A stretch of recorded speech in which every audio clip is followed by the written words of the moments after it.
తెల్ల తెల్లవారే వెలుగు రేఖలా పచ్చ పచ్చ పచ్చి మట్టి బొమ్మలా అల్లి బిల్లి వెన్న పాల నురగలా అచ్చ తెలుగు ఇంటి పూల కొమ్మలా దేవదేవుడే పంపగా ఇలా దేవతే మా ఇంట అడుగే పెట్టెనంట బ్రహ్మ కళ్ళలో కాంతులే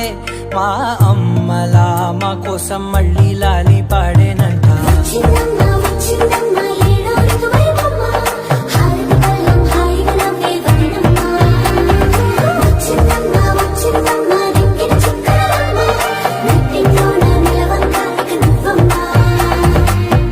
తెల్లవారే వెలుగు రేఖలా పచ్చ పచ్చ పచ్చి మట్టి బొమ్మ